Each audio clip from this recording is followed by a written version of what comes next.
साथियों, 15 नवंबर को करीब रात 10:30 बजे यूपी के झांसी में एक ऐसी घटना घटती है जिससे कि पूरा देश सहम जाता है। सभी लोग इस घटना की चर्चा करते हैं।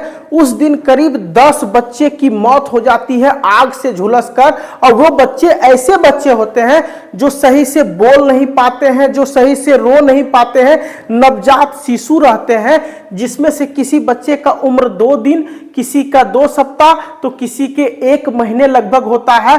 और वैसे बच्चे झुलस कर मर जाते हैं, अस्पताल में आग लगती है और उस अस्पताल में आने और जाने का एक ही रास्ता रहता है, जिस वजह से परिजन भी घुसकर उस अस्पताल में अपने बच्चों को नहीं बचा पाते हैं। इसी कारण उस रात 10 बच्चों की मौत हो गई थी आग से झुलसकर, और 39 बच्चों का जो रेस्क्यू हुआ था, जिसमें एक नर्स मसीहा की तरह आई, झांसी के इस अस्पताल में झांसी की रानी बनकर आई और लगभग जो है 15 बच्चों को बचाई थी उस दिन वह महिला। आखिर कौन है वो नर्स, उसके बारे में जानेंगे। लेकिन आपको यह जानकर हैरत होगी कि उस दिन उस अस्पताल में, उस मेडिकल कॉलेज में डॉक्टरों के द्वारा एक भी बच्चों को नहीं बचाया गया था। आखिर ऐसा क्यों? चलिए पूरी कहानी को जानते हैं, शुरू से अंत तक बताएंगे कि उस दिन आखिर हुआ क्या था। बस वीडियो पर आप अंत तक बने रहिएगा। देखिए, दरअसल यह घटना घटी थी उत्तर प्रदेश में, और उत्तर प्रदेश का यही वह इलाका है जहां पर यह घटना घटी थी, और उस जगह का नाम है महारानी लक्ष्मीबाई मेडिकल कॉलेज झांसी। यही इसी का इकाई है इमरजेंसी आकस्मिक विभाग। यहीं पर बच्चे थे और इसी के अंदर बच्चे जल के मर गए थे। वैसे आपको तो शायद पता ही होगा कि अभी से कुछ साल पहले बताया गया था कि देश में लगभग 100 शहरों को स्मार्ट सिटी बनाया जाएगा, जिसमें झांसी का भी नाम आता है, और इसी स्मार्ट सिटी में यह अस्पताल आता है।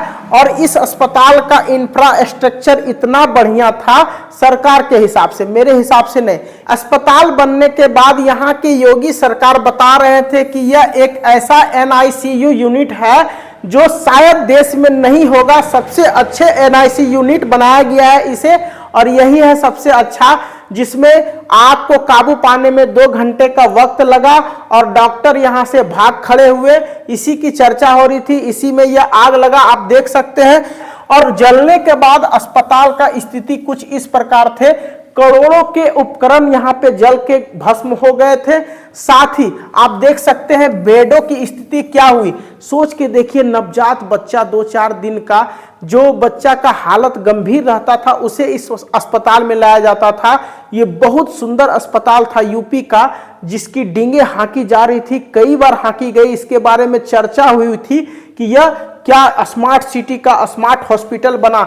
यही स्मार्ट हॉस्पिटल में बच्चों का जान चला गया, जिसके बाद बहुत सारे बच्चों को रेस्क्यू करके प्राइवेट अस्पतालों में डाला गया, वहीं पे बच्चे को रखा गया।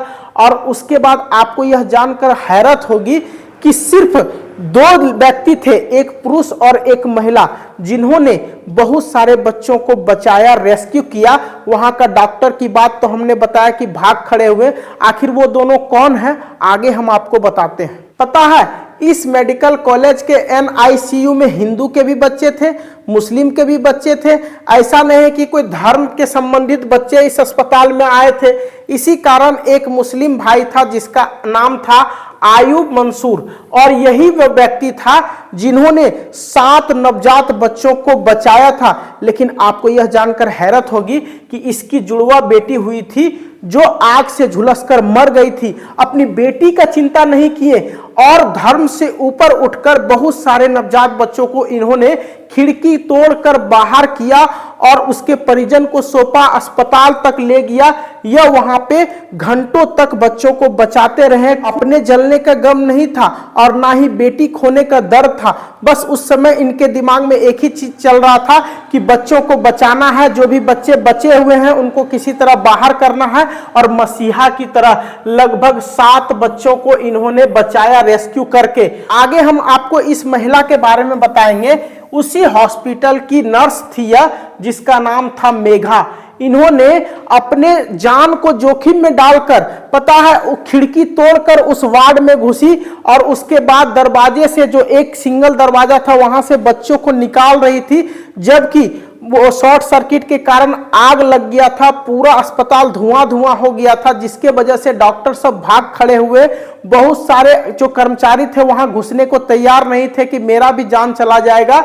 लेकिन यह जो महिला थी वह अपने जान को जोखिम में डालकर, पता है, जब बच्चों को बाहर निकाल रही थी तो इनका चप्पल जल गया था, जिसके बाद ये जो सूट पहनी थी कपड़ा, वो कपड़ा जलने लगा।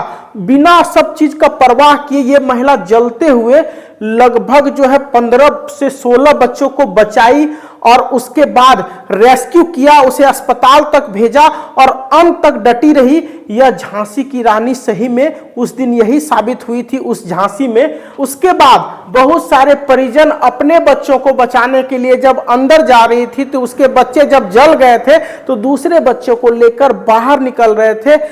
उस मेडिकल कॉलेज के जो बड़े बड़े अधिकारी थे वो तो भाग खड़े हुए, डर के मारे घुस नहीं रहे थे। और उसके बाद जो दमकल की गाड़ियां हैं उसे आने में 2 घंटा लग गई, आग बुझाने में 3 घंटा लग गए और उसके दौरान में 10 बच्चों की मौत हो गई। अगर परिजन सब नहीं रहते तो शायद उस दिन और भी बहुत सारे बच्चों की मौत हो जाती।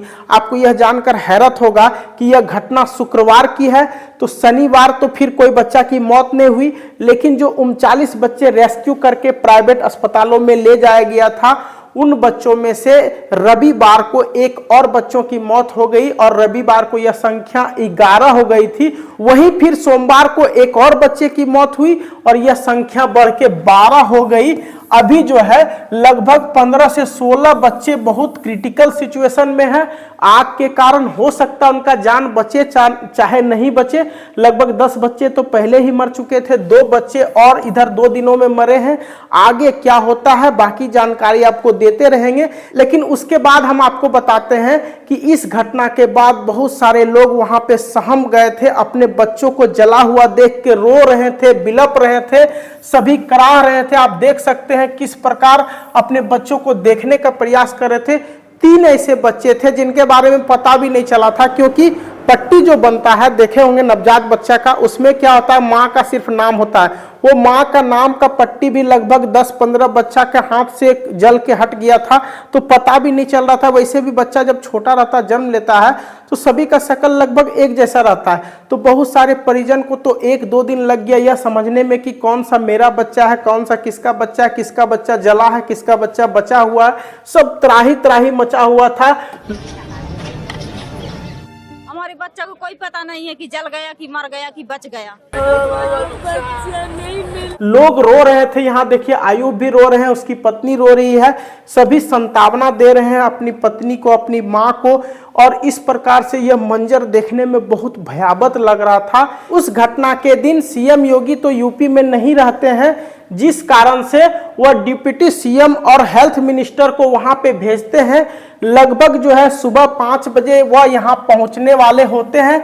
उससे पहले चूने लगाकर इसका स्वागत करने के लिए लोग चूना लगाते हैं। मतलब सोच लीजिए शौक हो रहा है। यहाँ पे 10 बच्चे आग से झुलस के मर गए हैं, बहुत सारे परिजन रो रहे हैं, बिलप रहे हैं। और सरकार को क्या चाहिए कि हमारा स्वागत होना चाहिए, एकदम सिंघम की तरह हमारा स्वागत होना चाहिए, बड़े बड़े नेता की तरह, और चूना मरवा रहे थे। उसके बाद जब यह बात वायरल हुई तो इन्होंने कहा था कि जो भी ऐसा किया उसके प्रति कार्रवाई करेंगे। आप सोच के देखिए कि यूपी सरकार कितना सख्त नियम रखती है कि जहां भी हम जाएंगे हमारे स्वागत के लिए सब कारपेट, लाल कारपेट बिछाओ, चूना लगाओ और हमारा स्वागत करो, चाहे स्थिति कैसा भी हो। आखिर इन लोग के प्रति, इन लोग जो ये काम कर रहे थे, इनके कार्यकर्ता बिना आदेश का तो ऐसा कर नहीं सकते हैं। बाद में आके कुछ भी बोल दीजिए, लेकिन कहीं ना कहीं उन बच्चों के परिजन के साथ यह नाइंसाफी हुई है।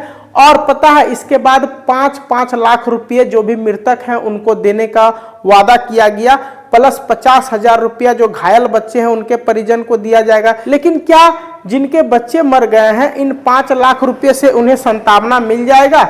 इस प्रकार की घटनाएं होती रहेगी। पहले भी जो सरकार थी, आज की भी जो सरकार है, कोई सुधरने का नाम नहीं ले रहा है। पूरा देश में भ्रष्टाचार चल रहा है और इस प्रकार की घटनाएं होती रहेगी। शॉर्ट सर्किट लगने का ठीक है, किसी भी अस्पताल में लग सकता है, लेकिन उपचार आपका बहुत गड़बड़ है। 2-3 घंटा में इसका आग बुझाया गया। चाहते तो अच्छी सुविधा रखते तो आधे घंटे में यह आग बुझाई जा सकती थी, 10 मिनट में यह आग बुझाई जा सकती थी, लेकिन सुना यह भी जा रहा है कि आग बुझाने वाली जो मशीन थी वो भी एक्सपायर कर चुकी थी, कुछ मशीनें भी एक्सपायर थी। उस पर जब वहाँ के जो प्रिंसिपल थे इस मेडिकल कॉलेज के, वो भड़क उठे। उम्मीद है कि आपने सारी बातों को सुना होगा, समझा होगा, और आप ही अब विचार कीजिए अपने कमेंट्स के जरिए कि आखिर सरकार ऐसा क्यों करती है। अगले दिन पता है 15 तारीख को यह घटना हुई, 16 तारीख को ये लोग जाके रैली कर रहे थे, जगह जगह खुशियां मना रहे थे, लेकिन इन्हें यह गम नहीं था कि 10 नवजात बच्चे झुलस गए। अपना रैली में लगे हुए थे, प्रचार प्रसार में लगे हुए थे। आप देख सकते हैं कि भीड़ों में यह जाकर इधर उधर प्रचार प्रसार कर रहे हैं, परिजन रो रहे हैं, बिलख रहे हैं, लेकिन यूपी सरकार को किसी प्रकार की कोई चिंता नहीं है। तो उम्मीद है कि शायद आपके कमेंट से सरकार की आंखें खुल सकती है और इस प्रकार की घटना जब दोबारा हो तो सरकार कम से कम अफसोस जाहिर करे, और साथ ही हॉस्पिटल में इस प्रकार की घटना दोबारा ना हो, इसके लिए अस्पतालों में हमेशा देख रेख होना चाहिए, स्विच का, वायर का, ये सभी कामों का होना आवश्यक है। उम्मीद है कि आप सारी बातों को समझे होंगे। फिलहाल आज के लिए इतना ही। जय हिंद।